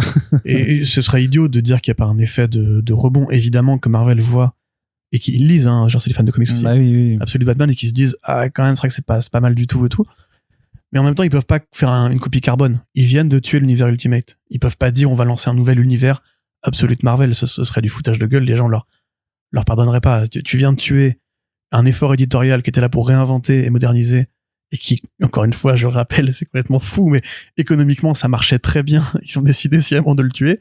Tu peux pas refaire un nouvel univers Absolute, enfin Ultimate Absolute dans la foulée.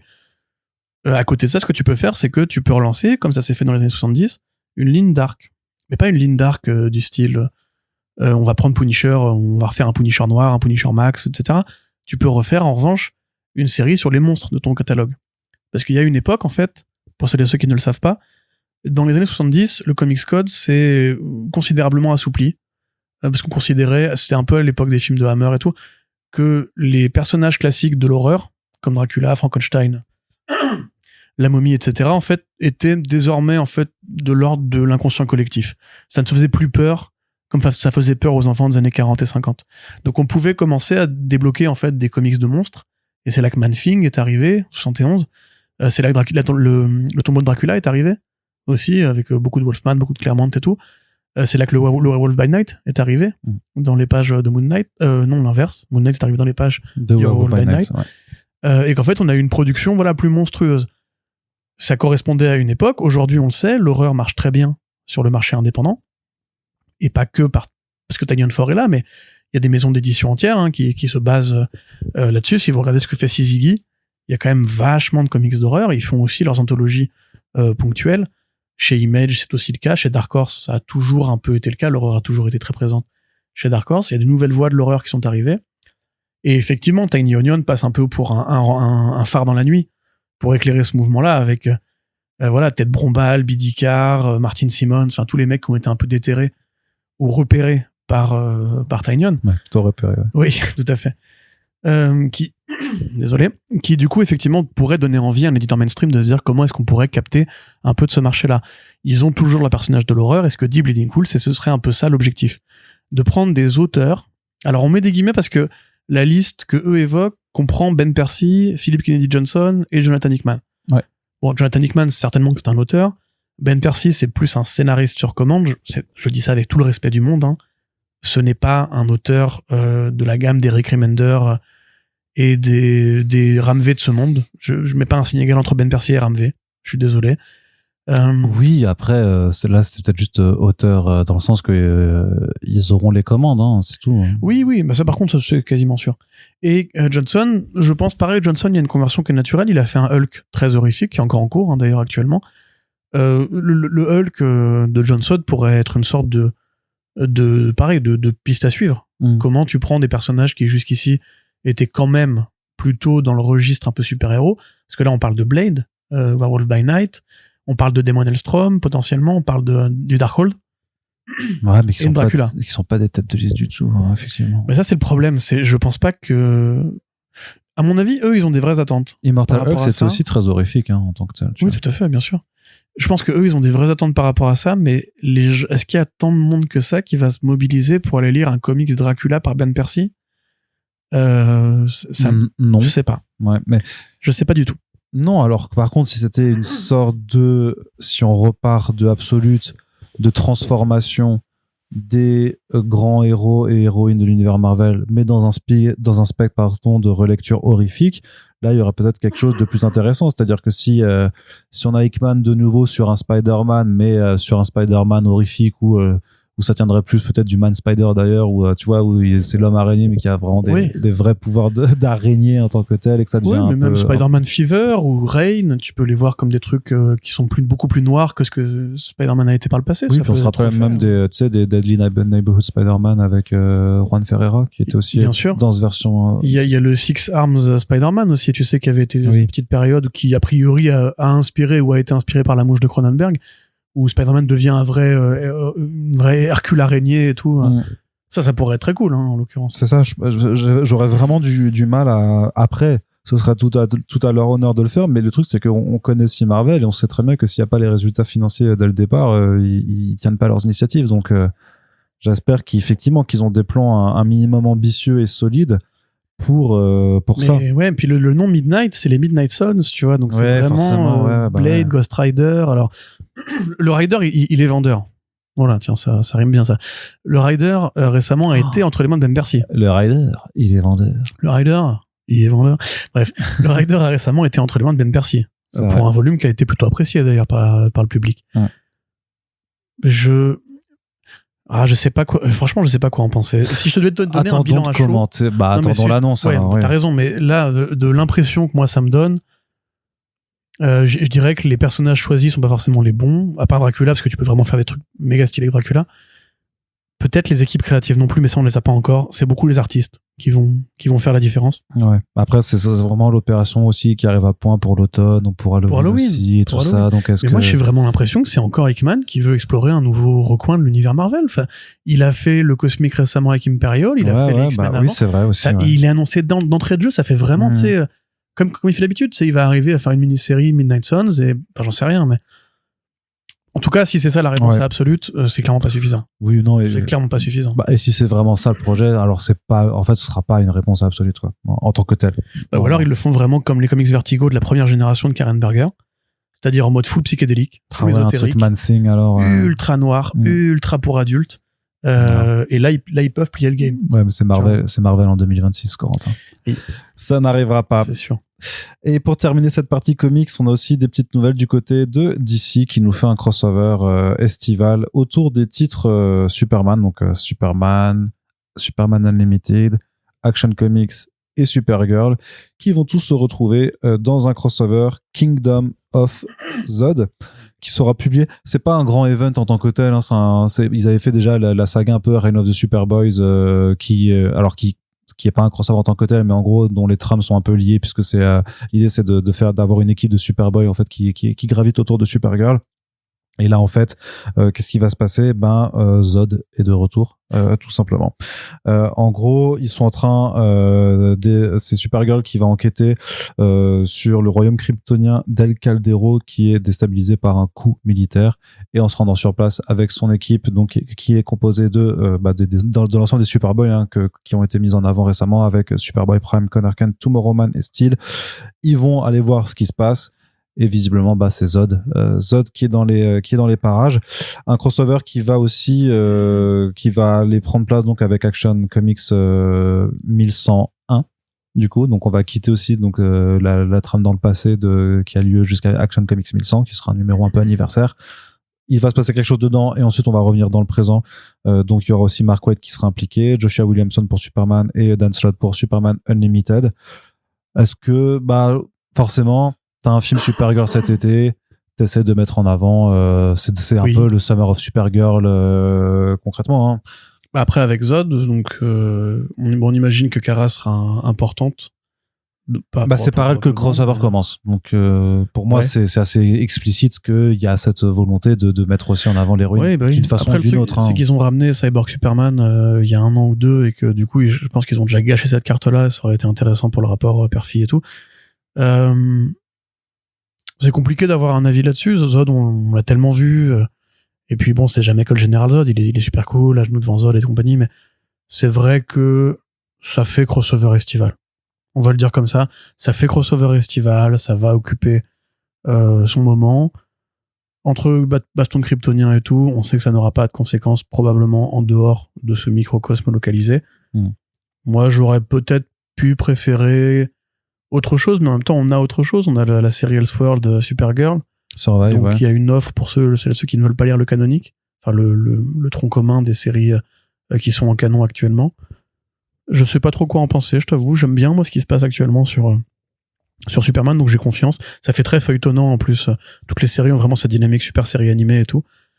Pourquoi pas.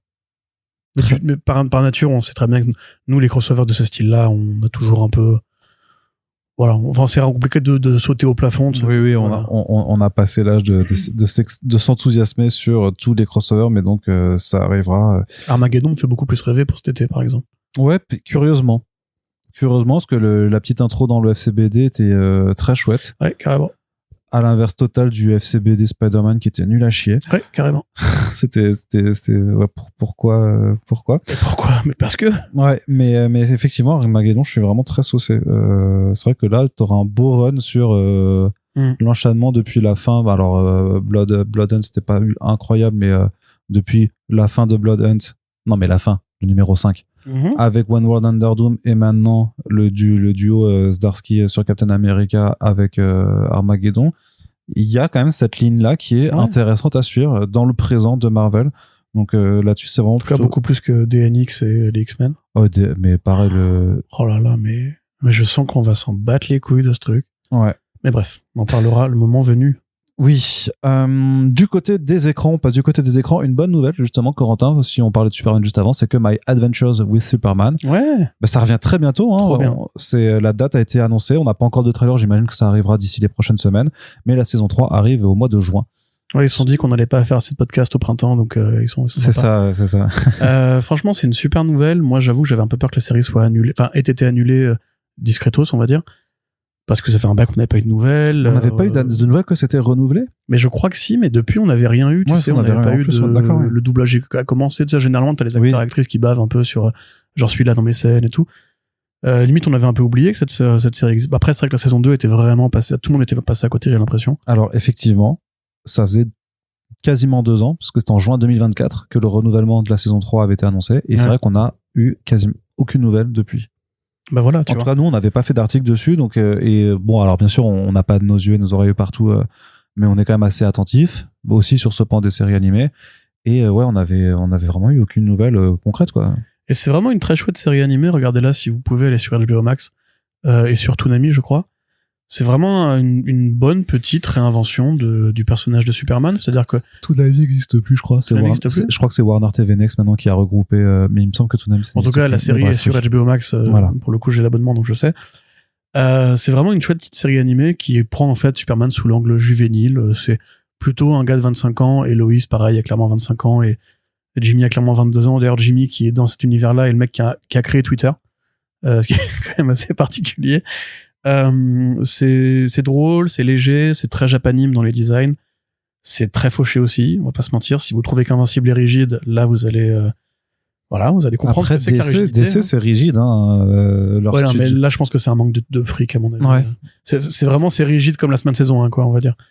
Donc ouais, mais moi j'aime ça. Moi aussi, attention, je sais pas du tout. La rigidité ne fait pas tout. Après, si c'est bien écrit, c'est bien écrit, et qu'il y a des bonnes idées, c'est bien écrit. Et même c'est assez connexe en fait du Superman de Gunn, dans le sens où dans cette version des faits, les Kryptoniens sont pas les gentils, spécifiquement, que Kal-El en fait découvre la réalité de ses racines et de ses origines alors qu'il est déjà adulte, et que en fait grosso modo tout l'univers tourne autour des Kryptoniens. Il n'y a pas d'autres super-héros, etc. Les Kryptoniens eux-mêmes, qui sont plus des Viltrumites, hein, on va dire, sur le papier. C'est assez, il y a beaucoup de suspense. Ils ont déjà commencé à introduire leur multivers. Il y a une Kara et tout. Enfin, d'ailleurs, elle est trop bien, la Supergirl de la saison 2. Directement pareil, leur relation avec Jimmy qui marche. Ben, franchement, ils arrivent bien à faire du neuf avec du vieux. Il y a le générique de Bobby Pills aussi qui est super cool. D'ailleurs, je crois qu'il travaille sur l'anime du truc.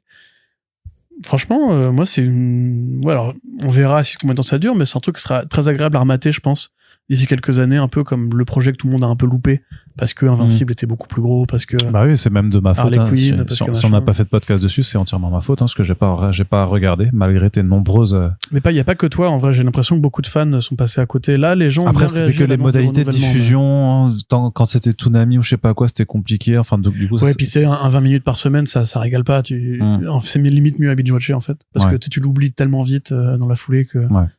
Mais franchement, ouais, très bonne série animée. Rattrapez-la si vous pouvez. Très bien, très cool. Un jour, on fera un podcast dessus, peut-être. Oui. Et Harley Quinn aussi. Cet été. Et Kate Man. Et Devil Girl et Isekai. Et Isekai, et Moon Girl et Devil Dinosaur, tout ça, tout un programme d'animation à rattraper. Mais franchement, entre cet été-là, on aura, tu vois, on aura Spider-Man et Supergirl, puis après, on aura et Lanterns. On aura Lanterns et après j'allais dire Non, Lanterns se lance en août, donc on ne sera pas en septembre. oui voilà, non mais disons que après je veux dire qu'en termes de cinéma il y aura juste Clayface à un moment en octobre, puis après sinon il faudra attendre décembre, donc il y aura peut-être là le temps de rattraper aussi toutes les séries T'as animées. dit Masters of the Universe aussi? Mais il a pas de sortie française en fait. Mais si. Non? Ah bon? Non? Sérieux? Oui. N'importe quoi. Bah je te jure. Pour l'instant sur Allociné, quand tu regardes la semaine de sortie américaine, il n'est pas dans les listes de sortie Mais ils en vont France. foutre sur Prime, non, dans ce cas-là? Bah je sais pas, mais c'est un truc de fou quoi. C'est trop chelou. A priori, il le sort pour l'instant, il le sort pas en France. Un gros produit comme ça? Ouais. C'est complètement con. Bah je suis d'accord, mais Bon. trop bizarre. Mais non, je m'en suis aperçu quand on a fait là quand t'as fait les dernières actualités dessus que j'avais fait parce que là il balance plein de featurettes et de trucs comme ça et puis je regarde sur Allociné pour être sûr de la date et je fais c'est toujours marqué prochainement mais il y a rien qui est acté quoi. Et donc je me suis dit bah ok c'est juste la fiche du film je sais pas quoi puis je regarde dans les sorties tu sais semaine après semaine et il n'est pas listé dedans quoi. Donc ouais super bizarre. Du côté des écrans-ci le casting de Sex Criminals qui avance très vite. Ouais, très cool. On a eu récemment la nouvelle que Prime Video avait donné son feu vert pour une première saison.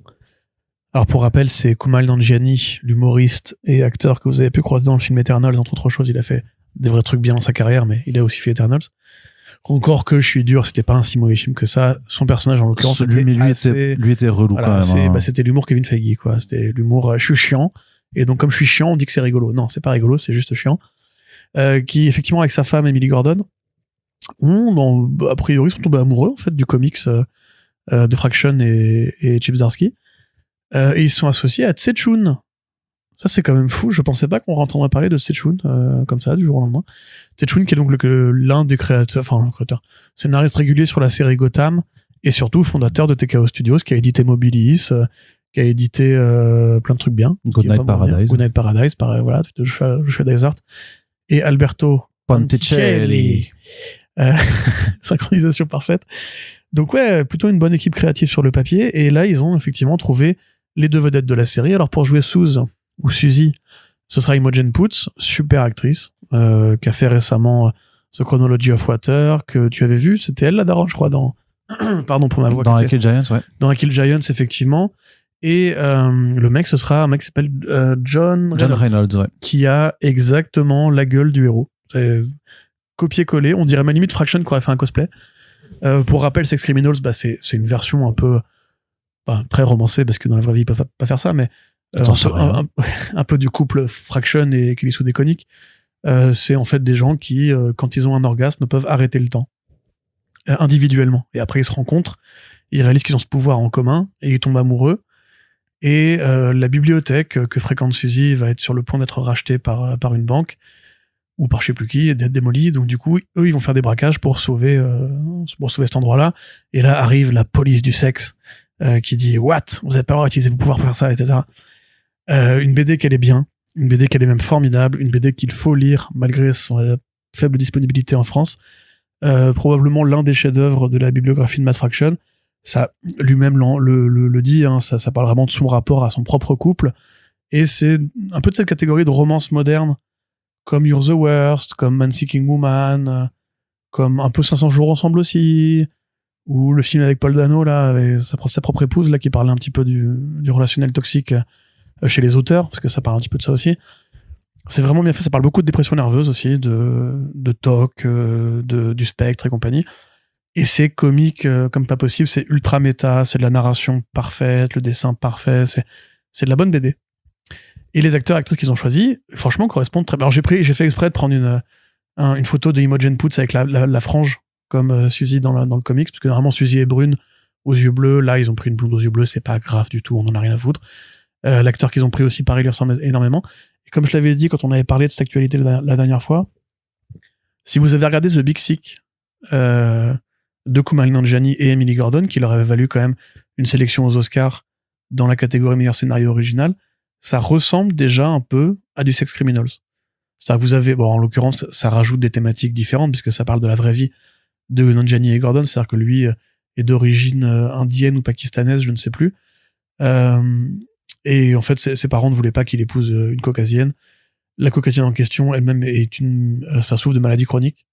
Et donc voilà, c'est ce qui importe un petit peu la recette de cette romance dysfonctionnelle et charmante. Il faut vraiment mater ce Big Sick si vous avez envie de voir Sex Criminals, parce qu'a priori, c'est le même créateur, hein, simplement.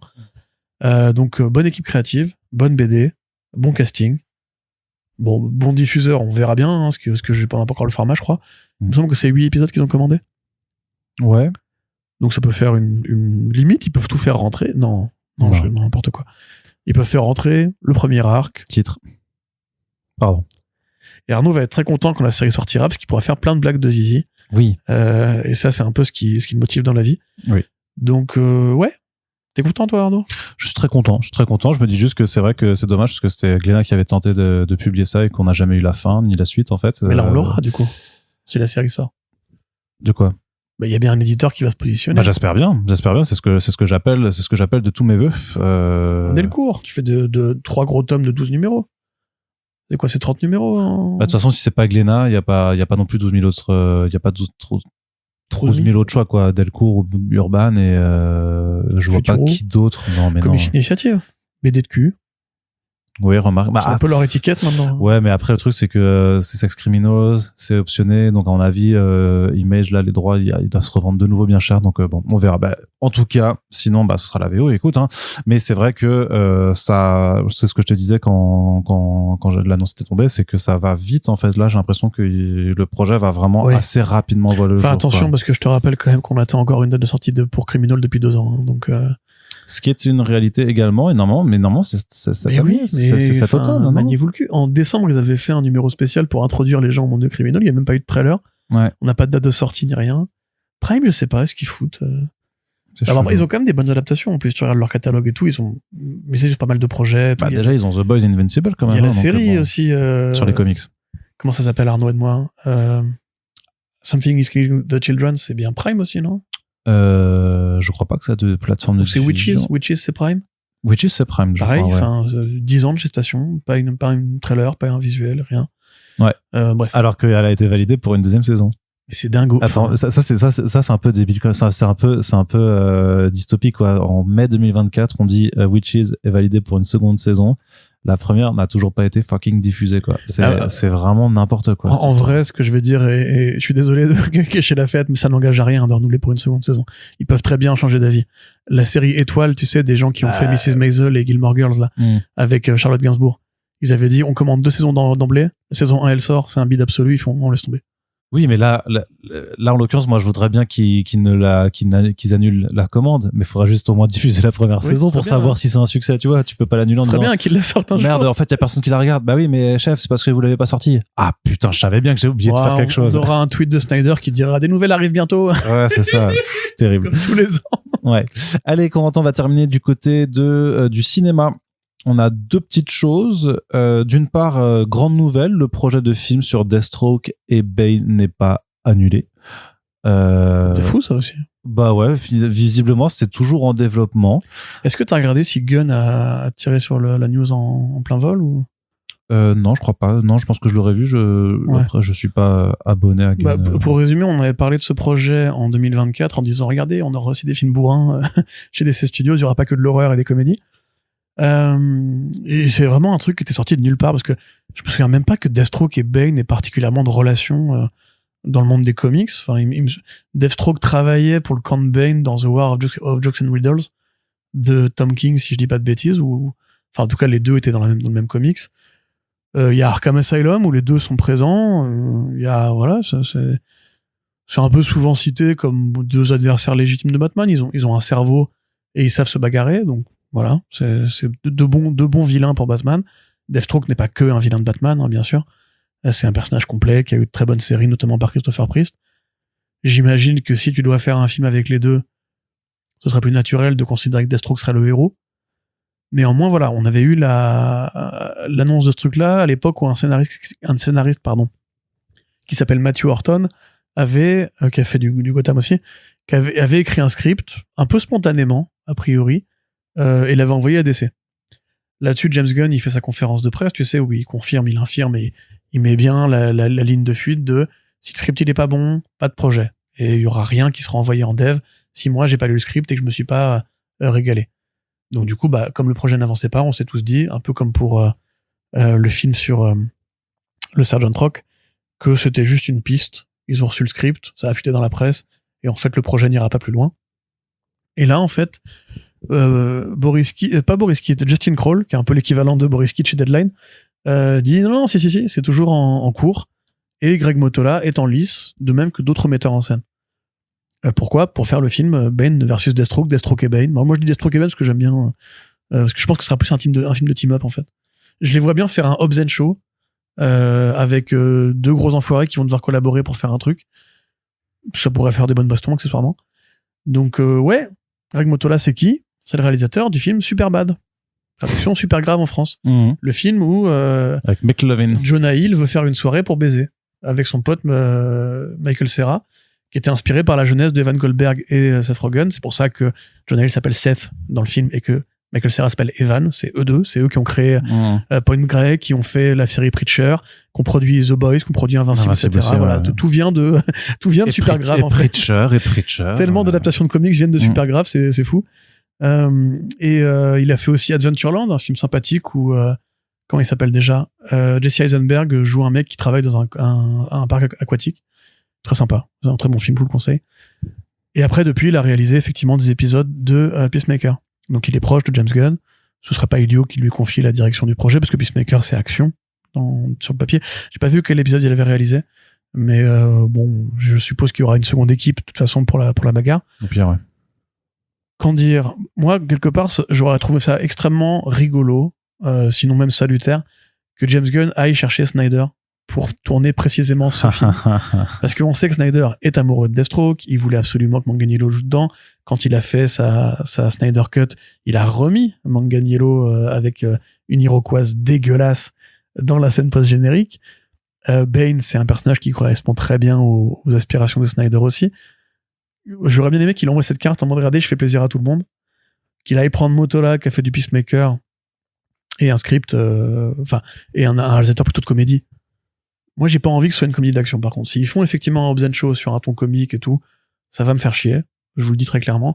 Je préférerais un thriller bourrin ou même un The Raid-like où en fait les deux mecs sont fait capturer par un vilain plus puissant, ils se retrouvent sur une île, il faut qu'ils pètent des tronches pour s'en sortir. Ça me ferait plus kiffer entre guillemets. Mais c'est déjà tellement bizarre en fait d'avoir un film Deathstroke et Bane, quoi, tu vois. Enfin, c'est vraiment le truc que personne n'avait vu venir. Ils sont pas connus pour avoir une histoire ensemble. Ils sortent de nulle part. Il y a pas de Gotham City pour l'instant dans l'univers DC Studios. Et a priori, si le film en est déjà à trouver un réalisateur, c'est que et le Muschietti, on sait très bien que le Batman de Muschietti, c'est pour très longtemps. On imagine que ça pourrait même sortir avant, ou tu ferais Bane avant d'avoir Batman. Après, tu fais que les fakes avant d'avoir Batman et tout le monde s'en fout, et c'est naturel, il n'y a pas de raison. Je sais pas, personnellement, je sais pas quoi en penser. J'ai envie vraiment de voir ce film, par contre. J'ai envie de voir juste pour le délire, un peu, tu sais, ça va en fou de faire une expérience pareille.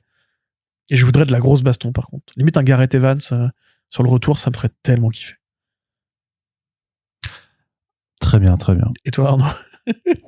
Je sais vraiment pas quoi. Mais je sais vraiment pas quoi penser de ce projet, en fait. Je sais pas à quoi m'attendre vraiment. Je vois pas pourquoi ces deux personnages seraient capables de porter un film sur leurs épaules non plus. Qu'est-ce qu'ils auraient à raconter ? Il y a des grosses épaules, Bane.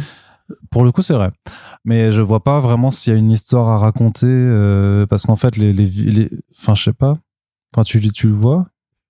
Deathstroke s'infiltre dans Santa Prisca. Tu fais un film, tu sais, de commando, un peu comme The Suicide Squad, tu vois. Tu prends Bane sous l'angle dictateur local.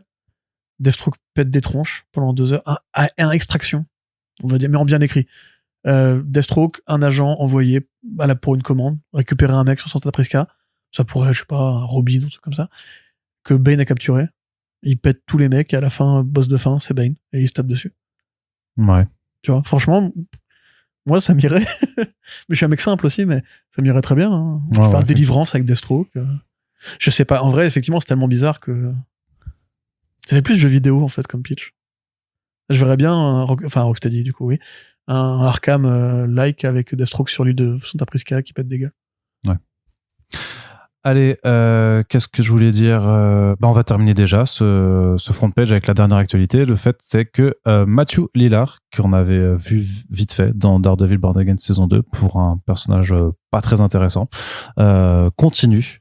Le personnage, on l'a tellement peu vu qu'au final... c'est ça, c'est difficile de s'y intéresser puisqu'il ne nous donnait pas grand-chose. Mais en tout cas, il sera également dans une autre adaptation de comics.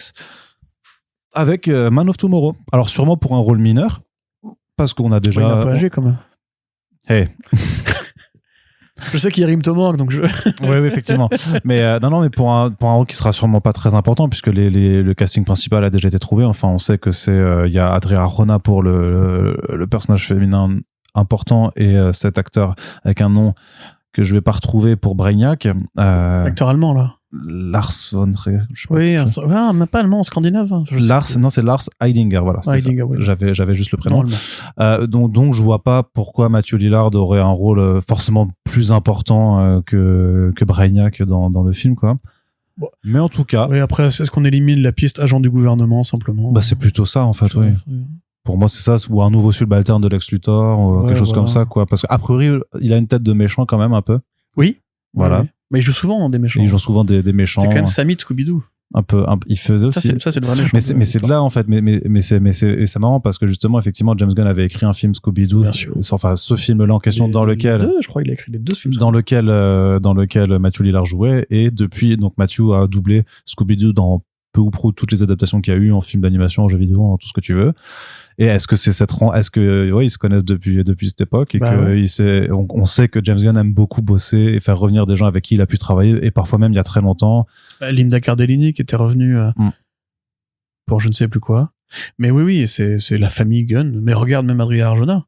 Il l'a juste croisé en tant que producteur sur Belko Experiment. Elle revient pour Man of Tomorrow. Donc oui, mais je pense que c'est ça, hein, c'est la famille. Mais en plus, c'est un film important pour lui, Scooby-Doo, parce que c'était son premier vraiment succès de box-office populaire, qu'il a un peu mis sur la carte. Terreal a embauché, parce que c'était un vrai challenge de faire un film Scooby-Doo crédible et qui gagne de l'argent. Personne n'y croyait vraiment. Lillard, lui, il a joué un mec accusé de meurtre dans Twin Peaks saison 3. Scène extrêmement dure. Il était connu effectivement pour avoir joué dans les Scooby-Doo, mais depuis il avait fait les Scream, je crois. Il était revenu dans les récents Scream, si je dis pas de bêtises, Arnaud, toi qui les regardes ces films. Oui, bien sûr, dans le dernier. Ouais. Voilà. Et là, du coup, Daredevil vient un côté un peu retour en grâce, retour dans les franchises un peu vendeuses et tout. Donc, en tout cas, sur les devants de la scène, clairement, parce qu'il est dans des grosses productions, ouais. Bah après, bon, c'est cool pour le côté famille, le côté clin d'œil.